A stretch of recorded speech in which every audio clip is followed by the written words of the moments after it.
कन्यादान 10 वर्ष की छोटी बालिका का होता है, परंतु 10 वर्ष से छोटी बालिका का स्वयंवर किस प्रकार हो सकता है? यह प्रश्न माँ सीता जी के स्वयंवर में उनकी आयु को लेकर उठा है। देखिए, ऐसा नहीं कि कोई भी स्वयंवर में आए और लड़की को स्वतंत्र छोड़ दिया गया कि किसी को माल्यार्पण करे, क्योंकि 10 साल से पहले पहले, क्योंकि 10 साल के बाद मासिक धर्म होना प्रारंभ हो जाता, फिर वो कन्या, उसकी उपाधि नहीं रहती। कन्या 10 साल तक होती है।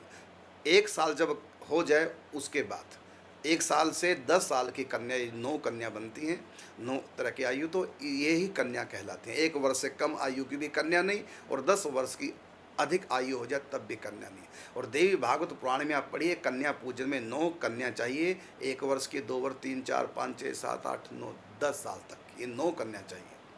तो 9 कन्याओं का पूजन होता है। तो कन्या कहते हैं 1 वर्ष से 10 वर्ष की आयु तक की कन्या को ही कन्या कहते हैं, और उसके बाद वो कन्या नहीं होती। तो 10 साल के बाद उसकी अवस्था अपवित्र आ सकती है। तो ऐसी स्थिति में हम, क्योंकि कन्यादान के समय कन्या देव पूजन करती है, क्या क्या उसके साथ 1 महीना या 15 दिन पहले या 8-9 दिन पहले से पूजन प्रारंभ हो जाता है। तो ऐसी स्थिति में यदि वो अपवित्र अवस्था में आ गई, तो आप बताइए क्या शादी की पूरी रस्म पूरी कर पाएंगे?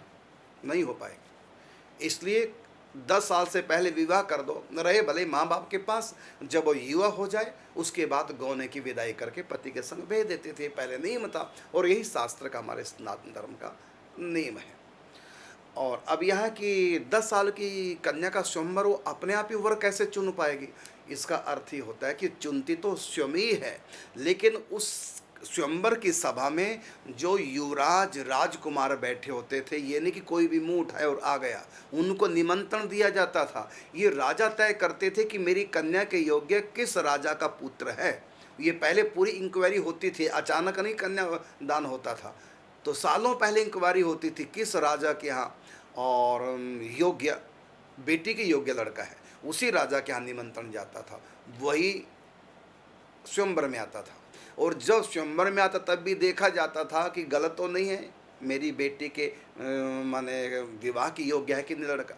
तो जब देखते कि पुत्री के विवाह के योग्य, उन्हीं वरों को ही सभा में बैठाया जाता था, और जो भी मुंह उठाए चल दिया, ऐसा नहीं, जिसको निमंत्रण जाता था वही।